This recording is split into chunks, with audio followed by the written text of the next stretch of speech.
تو کہیں PTA لگتا ہے, کہیں شیڈول 4 لگتا ہے, کہیں غداری کے سرٹیفکیٹس تقسیم ہوتے ہیں. انسانی تاریخ میں ہمیشہ سے انسان کا جو سب سے زیادہ مضبوط رشتہ رہا ہے وہ زمین کے ساتھ رہا ہے. اور انسانی ارتقاء کے اندر جب انسان آگے بڑھتا گیا ہے تو مختلف پولیٹیکل سسٹمز کے آشنا ہوتا گیا, اور انسانی اس معاشرے کو چلانے کے لیے مختلف پولیٹیکل سسٹم سامنے آئے. اس میں سب سے زیادہ اہمیت جس بات کی تھی وہ اس زمین کی ملکیت کو طے کرنا. کہیں پہ ریاست زمین کی مالک تھی, کہیں پہ ریاست کا حکمران زمین کا مالک رہا. اور آج ہم اور آپ سب ڈیموکریسی کو سب سے اچھا نظام اس لیے کہتے ہیں کہ ڈیموکریسی میں جو زمین ہے اس کا ملکیت کا حق صرف اور صرف عوام کو ہے. یہ کتابوں میں تو باتیں ملتی ہیں, آئین میں تو باتیں ملتی ہیں, لیکن جب ہم اس کو لے کر آتے ہیں زمین پہ دیکھنے کے لیے تو ہمیں ایسی چیز نظر نہیں آتی. خاص کر ہم ریاست پاکستان کی بات کریں تو ڈیجورے بہت ساری باتیں ہوتی ہیں, ڈیفیکٹو ہمیں کچھ اور نظر آ رہا ہوتا ہے.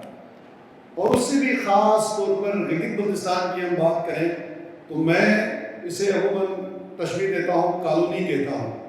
گلگت بلتستان ایک ایسی کالونی ہے جہاں پہ رہنے والے باسیوں کو اپنے حق کے لیے آواز بلند کرنے کا بھی حکم نہیں ہے.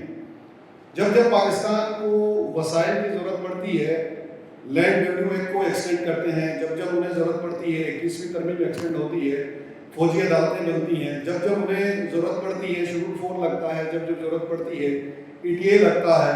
لیکن انہیں اگر ضرورت نہیں ہے تو صرف اور صرف 18ویں ترمیم وہاں پہ ایکسٹینڈ نہیں ہو سکتی, کیونکہ 18ویں ترمیم اگر گلگت بلتستان میں ایکسٹینڈ ہوتی ہے تو وہاں کی عوام امپاور ہوتی ہے. ہم یہ سمجھتے ہیں کہ ریاست کسی ایک نقطے کو جہاں پہ عوام کو مظلوم, محکوم, مجبور اور ذلیل کرنا ہے چھوڑتی نہیں ہے. اس سے بھی بڑھ کے جو سب سے بڑا ظلم ہے گلگت بلتستان کے ساتھ, میرے اور دوست ہیں, سندھ سے ہیں, بلوچستان سے ہیں, پنجاب سے ہیں, KPK سے ہیں, آپ کے پاس کم از کم کلیم کرنے کے لیے کوئی آئین و قانون موجود ہے. میرے پاس اپنی ملکیت کلیم کرنے کے لیے کوئی آئین و قانون بھی موجود نہیں ہے.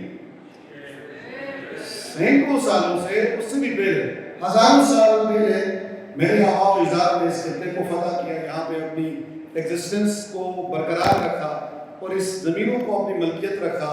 لیکن آج 70 سال کا نوزائیدہ ایک آئین آتا ہے اور میری ملکیت کو مجھ سے چھینتا ہے. تو میرا سوال یہ ہے اس ریاست سے, آخر یہ ظلم کب تک رہے گا؟ اور 70, 73, 74 سالوں سے گلگت بلتستان کے اندر ایک اسٹریٹجک پلاننگ کے ساتھ وہاں کے لوگوں کی ملکیت کو مجبور رکھا جاتا ہے, اور وہاں کے لوگوں کو پتہ ہی نہیں ہے کہ میری زمین کی ملکیت کون سا قانون ڈیفائن کرتا ہے. جب ریاست کو زمینوں پہ قبضہ کرنا ہوتا ہے تو مہاراجہ کا قانون یاد آتا ہے, جب عوام کو اپنی ملکیت ثابت کرنی ہوتی ہے تو ریاست کو لینڈ ریونیو ایکٹ یاد آتا ہے. 1974 میں آپ نے لینڈ ریونیو ایکٹ کو گلگت بلتستان میں جب ایکسٹینڈ کر لیا ہے, آپ لینڈ ریونیو ڈپارٹمنٹ کو لینڈ ریونیو ایکٹ کے ذریعے چلا رہے ہیں 70 سال سے, تو آپ کو چاہیے کہ عوامی ملکیت کو بھی لینڈ ریونیو ایکٹ کے ذریعے ہی ڈیفائن کریں. لینڈ ریونیو ایکٹ کے اندر عوامی ملکیت ڈیفائنڈ ہے, لیکن مسئلہ یہ ہے کہ ریاست میری سونے کی قیمت کی زمینوں پہ قبضہ کرنے کے لیے اسے مہاراجہ کا قانون یاد آتا ہے, اور اپنے قبضے کو مسلسل رکھنے کے لیے لینڈ ریونیو ایکٹ کو چھپا کے رکھا ہوا ہے. گلگت بلتستان کے لوگ یہ سمجھتے ہیں کہ ہماری زمین کی ملکیت صدیوں پرانی ڈیسائیڈڈ ہے. مہاراجہ نے بھی جب میری زمین پہ آ کے قبضہ کیا زبردستی, تو اس نے بھی میری جو زمین کی ملکیت تھا اسے مجبور نہیں رکھا. سب سے پہلا جو سیٹلمنٹ ہوئی گلگت بلتستان میں 1892 میں مہاراجہ نے کروایا, اس میں سیٹلمنٹ سے پہلے, ملکیت کو ڈیفائن کرنے سے پہلے ایک ڈاکومنٹ بنا جسے واجب العرض کہا جاتا ہے. اس واجب العرض میں مہاراجہ نے عوامی ملکیت کو تسلیم کیا. اس نے لوگوں کے تقسیم شدہ چراگاہوں کو لکھا, اس نے پانی کی تقسیم کو لکھا, اس نے جو لکڑی کے توڑ کے استعمال کرنے کی تقسیم کو لکھا, وہاں سے پتھر استعمال کرنے کی تقسیم کو لکھا, وہاں پہ جو گریزنگ رائٹس ہیں اس کو اس ڈاکومنٹ میں لکھا. اس کے بعد اپنے زبر اور استحصال کو وہاں بڑھا کے ہماری زمینوں پہ قبضہ کیا. لیکن انفارچونیٹلی جس ملک کو ہم نے تشتری میں رکھ کے یہ زمین دی، اس ملک نے زبر، استحصال اور ظلم کے سوا ہمارے ساتھ کچھ نہ کیا.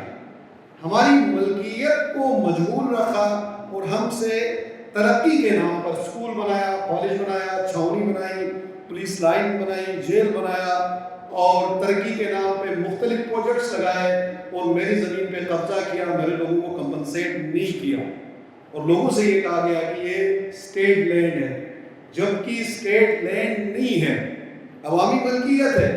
آپ کا آئین اسٹیٹ لینڈ کی ڈیفینیشن کرتا ہے. یہاں پہ لیگل ایکسپرٹس بیٹھے ہوئے ہیں. آئین یہ کہتا ہے کہ اسٹیٹ لینڈ وہ زمین ہے جس کو اسٹیٹ نے کمپنسیٹ کیا. دوسرے نمبر پر اسٹیٹ لینڈ وہ زمین ہے جو اسٹیٹ نے جنگ کے ذریعے حاصل کی ہو. تیسرے نمبر پر اسٹیٹ لینڈ وہ ہے جو ویسٹڈ لینڈ ہو. ویسٹڈ لینڈ وہ ہوتی ہے جس میں کسٹمری لاز کے مطابق عوامی ملکیتی حقوق نہ ہو. اور گلگت بلتستان میں ایک اینٹ زمین ایسی نہیں ہے جو ویسٹڈ لینڈ ہو جسے ہم اسٹیٹ لینڈ کہہ سکیں. لیکن انفارچونیٹلی گلگت بلتستان میں ذاتی قبضے کی زمین کے علاوہ ساری زمین کو اسٹیٹ لینڈ ڈکلیئر کرتا ہے ریاست. اس سے بڑا جبر، اس سے بڑا ظلم اور کیا ہو سکتا ہے؟ میں یہ کہتا ہوں ذاتی طور پر آپ ترقی کے نام پر جو میری زمینوں پہ قبضہ کر رہے ہیں اور آئین کو چھوڑ کے ایک مہاراجا کے قانون کو لے کر آتے ہیں جس مہاراجا کے آزادی کے لیے آپ کے آئین میں خود لکھا ہوا، جس آئین کا میں حصہ نہیں ہوں، کہ ایک ریاست اگر جنگ کے ذریعے کوئی زمین فتح کرتی ہے تو وہ اس کی ملکیت ہوتی ہے. یہ کسٹمری لا بھی ہے، بہت پرانا یہ قانون ہے کہ جب کوئی مہاراجا راجا جنگ کے ذریعے تلوار کی بنیاد پہ کسی زمین کو فتح کرتا تھا تو وہ اس کی ملکیت ہوتی تھی. تو میں آپ سے سوال کر رہا ہوں کہ جو 28,000 مربع میل ایریا ہے اس میں ایک اینٹ زمین دکھا دے جو تمہارے فوجی نے فتح کی ہے. اس کو فتح میں نے کیا، میرے آبا و اجداد نے کیا، میں نے اپنی ملکیت بنائی. اس کے بعد میں نے تشتری میں رکھ کر آپ کے حوالے کیا کہ میں اس خطے کو آپ کے ساتھ ملانا چاہتا ہوں. نہ آپ نے مجھے آئین میں حصہ دیا، نہ آپ نے مجھے اپنی زمین میں حصہ دیا. آخر آپ چاہتے کیا ہیں؟ کیا میں قلم چھوڑ کے پہاڑ پہ چڑھوں اور پہاڑ پہ چڑھنے والوں کی آپ پشت پناہی کریں؟ اور اس کے بعد ترقی سے ہم جب انوائرمنٹ کی بات آتے ہیں، ابھی جو نئی واردات ہے ان کی انوائرمنٹ کی ہے. پہلے سکول، کالج، اسپتال، چھاونی، جیل اور مختلف سڑک کے نام پہ واردات کرتے تھے، عوامی ملکیتی زمین پہ قبضہ کرتے تھے.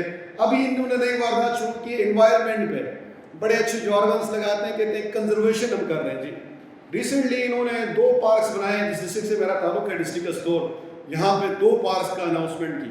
وزیر اعظم تشریف لائے گلگت بلتستان میں اور سرینا ادھر گلگت گورنر ہاؤس میں بیٹھ کے انہوں نے ایک نقشہ دیکھا اور کہا کہ اس کو میں نیشنل پارک ڈکلیئر کرتا ہوں.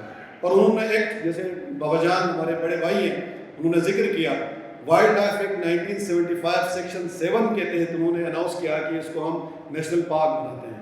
اور 2 نیشنل پارک ڈکلیئر ہوئے، ایک ننگا پربت نیشنل پارک ہے، ایک ہمالیہ نیشنل پارک. ننگا پربت نیشنل پارک میں تقریباً 23 لاکھ کنال زمین ہے اور ہمالیہ نیشنل پارک میں 38,18,000 کنال زمین ہے.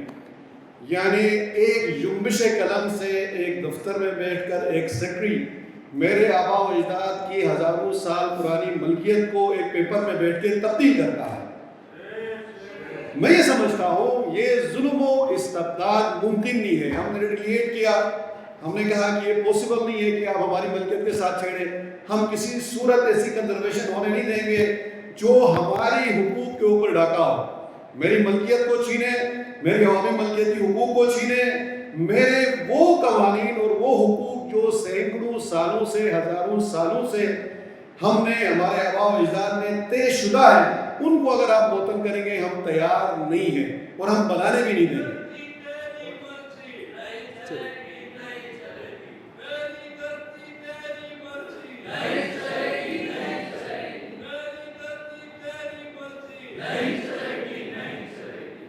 آپ کنزرویشن مجھے سکھانے کے لیے آ رہے ہیں، بلکہ چاہیے یہ کہ آپ آ جائیں. اور میں ہزاروں سالوں سے ان پہاڑوں میں رہتا ہوں، وہاں کے معدنیات، وہاں کی وائلڈ لائف، وہاں کا فونا، وہاں کا فلورا کو میں پرزرو کر رہا ہوں، میں اس کی کنزرویشن کر رہا ہوں. اگر کوئی بندہ کنزرویشن کو خراب کرتا ہے تو آپ ہیں. آپ باہر سے آتے ہیں، پیسے دیتے ہیں، میری جڑی بوٹی خریدتے ہیں, پیسے دیتے ہیں, میرے مارخور کی خال خریدتے ہیں, آپ میری کنزرویشن کو ڈسٹرب کر رہے ہیں. آپ کو آنا چاہیے میرے ساتھ بیٹھ کے میری تعاون کرنا چاہیے, جبکہ آپ ایک کمرے میں بیٹھ کے جنبش قلم سے میری ملکیت کو بھی تبدیل کرتے ہیں اور مجھے سکھانے کی کوشش کرتے ہیں کہ کنزرویشن ایسی ہوتی ہے. اور مزے کی بات یہ ہے کہ ہمیں یہ بتایا جاتا ہے کہ ہم ایف سی لائیں گے اور آپ سے جو ہے نا زبردستی کنزرویشن کروائیں گے. یہ پاسبل نہیں ہے. آپ نے آلریڈی چھونی کے نام پر ہماری لاکھوں کنال زمین پہ قبضہ کیا ہوا ہے. آپ نے آلریڈی ڈیولپمنٹ کے نام پر ہماری لاکھوں کنال زمین ہتھیائی ہوئی ہے جس کو آپ کمپنسیٹ بھی نہیں کر رہے. اس سے بھی بڑھ کر جو زمین کے اوپر ہمارے وسائل ہیں, ہمارے واٹر رائٹس ہیں, آپ نے کوہالا پاور پروجیکٹ میں کشمیر کے لوگوں کے ساتھ ایگریمنٹ کیا اور واٹر رائٹس کے اوپر آپ نے بات کی اور ان کو پیمنٹ دینے کی, ان کو اس کے پیسے دینے کی بات کی, اس کے اوپر ایگریمنٹ کیا. لیکن میرے بادشاہ ڈیم کے اوپر آپ واٹر رائٹس بھول جاتے ہیں. آپ لے جا کر ٹربائن وہاں پہ لگاتے ہیں جہاں پہ آپ کی جورسڈکشن, ایک ملک کی جورسڈکشن آتی ہے, کوہستان میں لا کر لگاتے ہیں. میں یہ سمجھتا ہوں گلگت بلتستان اسٹریٹجیکلی دنیا کے اہم ترین خطوں میں سے ایک خطہ ہے. یہاں کے رہنے والے لوگ سب سے زیادہ ولنریبل ہیں. ریاست اگر ان لوگوں کو نظر انداز کرے گی, یہاں پہ ایک لا لیسنس ہوگی, تو کسی صورت آپ نصیب ایک بنا سکتے ہیں اور نہیں دنیا یہاں سے گزر کے سینٹرل ایشین اسٹیٹس کے ان وسائل کو دنیا کی انرجی کے لیے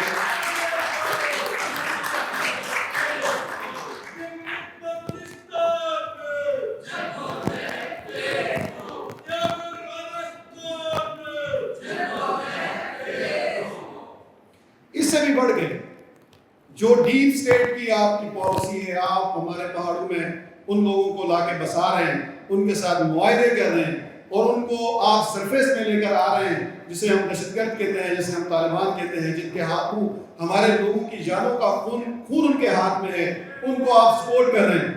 اور آپ ایک بدعملی کی فضا پیدا کر کے وہاں کے ایکٹیوسٹ کو ڈرانے کی کوشش کرتے ہیں, وہاں پہ ہمارے لیے موومنٹ مشکل کرنے کی کوشش کر رہے ہیں. اور ساتھ میں آپ کا کہنا یہ ہے کہ یہ ہمارے اسٹریٹجک ایسٹس ہیں. تو کہنے کا مقصد یہ ہے کہ آپ ظلم اور جبر کے ذریعے اس خطے کو کنٹرول نہیں کر سکتے.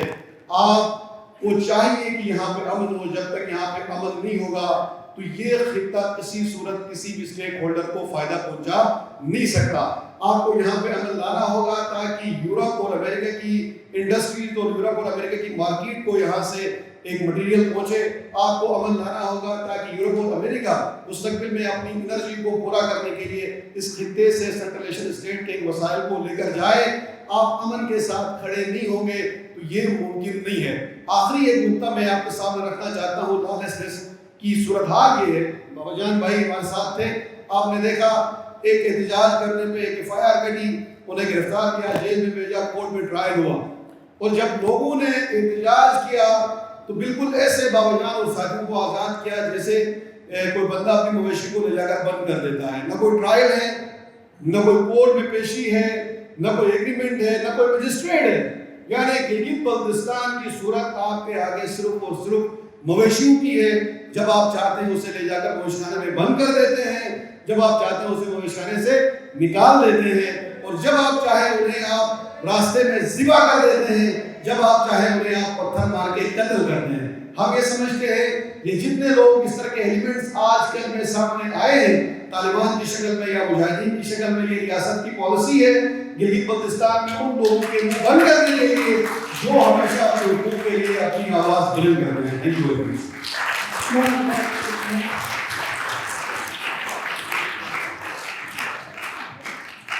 آپ لوگ کا تو نہیں پتا, لیکن میں تھوڑی سی ہیلدی ہوں اور بہت بہت امیزنگ بینڈ. بہت شکریہ آپ چاروں کا, پانچوں کا شکریہ بابا جان. ابھی 15 منٹ ہمارا کوشچن آنسر سیشن ہوگا. جی میں ایک لا اسٹوڈنٹ ہوں اور اس پینل میں جو ڈسکشن ہوئی I was quite taken aback by the poor legislation in our country. میرا سوال اسپیسیفکلی احمد رافع علام کے لیے ہے. مجھے یہ پتہ ہے کہ پاکستان ایک کالونائز اسٹیٹ ہے اور being being a colonized state, Pakistan's legislation is primarily influenced by common law, such as Land Acquisition Act. Despite being a colonized state, why hasn't Pakistan experienced land reform in the past 70 years to overhaul the structure of feudalism in our society? Zaidi صاحب نے کہا تھا اس سوال کا جواب میرے پاس نہیں ہے, میرے پاس بھی نہیں ہے. میں ویسے سلائٹلی انکنیکٹڈ, میں آج ایک وہ جواہر لال نہرو کی آخری انٹرویو کی ویڈیو دیکھ رہا تھا یوٹیوب پہ, تو وہ کہہ رہے تھے ان کی جو تقسیم کے وقت مسلم لیگ کے ساتھ جو باتیں ہو رہی تھیں, آگے جو منصوبے کانگریس پلان کری تھی اس میں لینڈ ریفارم شامل تھی, مگر نہرو کا یہ کہنا تھا کہ اس وقت جو مسلم لیگ کی صدارت تھی, they were largely landowners and they were resistant to the idea of land reform. تو پھر اوور آل پھر فیصلہ یہ ہوا کانگریس کے اندر کہ پھر ہماری خود پالیسیاں یہ روکنے کی کوشش کریں گے, بہتر یہ ملک کاٹ کے ان کو ایک اور اپنا بنا دے. There have been attempts at land reform and ان کی اپنی کہانی, you can find out a lot about them. قانون ہمارے پاس ہے, فنڈامنٹل رائٹس ہمارے پاس ہیں. ہماری سپریم کورٹ نے کہا ہے کہ آپ کا بنیادی جو رائٹ ٹو لائف ہے اس کے اندر صاف ماحول بھی شامل ہے. تو اس حق کو اگر کوئی چھیڑتا ہے, اگر آپ کا پانی کوئی آلودہ کرتا ہے, اگر آپ کی ہوا کوئی آلودہ کرتا ہے, اگر آپ کی زمین کوئی چھیڑتا ہے, زمین بھی آفٹر آل ماحول کا حصہ ہی ہے, تو آپ کا حق جو ہے چھینا جا رہا ہے اور اس کے لیے ایک پورا پروسیس ہے. اب دیکھیں, میں لاہور میں پریکٹس کرتا ہوں, وہاں میں نے درجنوں کیس کیے ہیں, مگر آپ اسلام آباد کے ٹرائیبیونل آئیں 4 کیس ہوئیں گے, سندھ کا ٹرائیبیونل چلتا نہیں ہے. There needs to be اگر آپ لا اسٹوڈنٹ ہیں, آپ کو جورسپروڈنس کی ضرورت ہوتی ہے, اس سے قانون میں جان آتی ہے. گلگت بلتستان میں آئین ایکسٹینڈ نہیں ہوا, ماحولیاتی قانون ہی نہیں ہے, there is no precedent there. تو ان چیزوں کی ہمیں بہت پھر اشد ضرورت ہے. As a law student please come and do public interest education, ان چیزوں پہ فوکس کریں, بیکاز عام طور پہ عدالتیں ہیں وہ criminal cases, transactions, bank loans پہ دیکھ رہی ہوتی ہیں. They are never asked to look at fundamental rights of people being displaced by development projects. ہمارے ججوں کے پاس اس طرح کی vocabulary نہیں ہے اس وقت. میں ان کے پاس کیسز لے کر جاتا ہوں تو وہ کہتے ہیں بیٹا آپ تو ڈیولپمنٹ کے خلاف ہیں. بھائی کون سی ڈیولپمنٹ؟ لوگ مر رہے ہیں, ان کی زمینیں چھینی جا رہی ہیں, یہ کون سی ڈیولپمنٹ ہے؟ ہم کس دنیا میں رہتے ہیں کہ ہم سب تصور رکھتے ہیں کہ یہ ڈیولپمنٹ ہے؟ تو we need consistent cases to remind these ججز, جو کہ زیادہ تر مرد ہیں اور سارے 65 سال کے ہیں. Remember ageing men very seldom change their minds, sorry every one, مگر یہ سچ ہے. تو ہمیں سینکڑوں کیس چاہیے تاکہ ان کا قبلہ جو ہے نا ہم ہٹا سکیں. آگے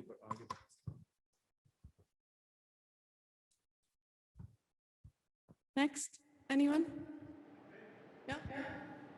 السلام علیکم, میرا نام محمد سعید ہے. میں ہائی کورٹ اور اسلام آباد میں فیلڈ میں پریکٹس کر رہا ہوں, اور مجھے یہاں پر بیٹھے ہوئے آپ سب سے یہ باتیں سن کے بہت بڑا دکھ بھی ہوا اور افسوس بھی ہوا, اور کہ تم لوگوں نے امپارٹنٹ ایشو کو یہاں پہ ریز نہیں کیا. یہاں پر بچہ ہے جو کہ میں اس علاقے سے بلانگ کرتا ہوں, جو کہ ایک بہت بڑا پروجیکٹ بننے جا رہا ہے, اور اس کے خلاف میں نے ایک پٹیشن ہائی کورٹ میں فائل بھی کر دی ہے, جس کی ہمیں ریسنٹلی ججمنٹ آنے والی ہے.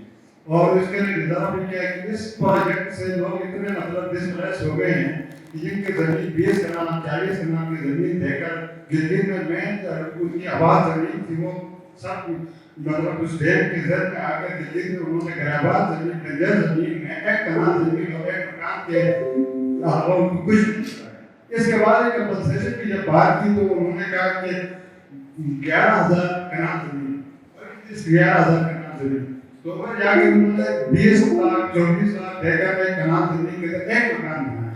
تو اتنا افیکٹو ہونے کے نتیجے پھر اس کے بعد جب اس پروجیکٹ میں پوسٹیں اناؤنس ہوئی تو پوسٹیں اناؤنس ہوئی, وہاں نے کہا کہ بھائی 18 امینڈمنٹ کے بعد ہمیں دیا گیا تھا کہ 1% کوٹا دیا گیا تھا, کہ اوپن میرٹ میں ہمارا 1% کوٹا دیا گیا تھا. 7.5% جو کوٹا ہے میرٹ میں تھا, اس کو بھی فالو نہیں کیا گیا, ہمیں میرٹ میں اس سے 0 سے نکالا گیا. اس کے بعد 2011 میں پرائم منسٹر یوسف اللہ گیلانی صاحب کے دور میں ایک ڈائریکشن دیا گیا تھا کہ بھائی سب سے فرسٹ پریفرنس لوکل آف جامع کو دیا جائے گا, کیونکہ وہ لوگ افیکٹڈ تھے جامع بسے ڈیم کی وجہ سے. وہاں پر بھی کوئی کوئٹہ وہاں پہ اس طرح کی اس کو بھی فالو نہیں کیا گیا. جب جیک کورٹ کو میں نے بتایا تو کورٹ نے ایک امائکس سکوری عامر بلال سہری صاحب کو اپوائنٹ کیا گیا کہ تم اس کے بارے میں ریسرچ کر کے ہمیں ایک رپورٹ دے. جب عامر بلال سہری صاحب نے ایک رپورٹ تیار کیا جی بی کا سلیبس میں آرٹیکل 1 کنسٹیٹیوشن کا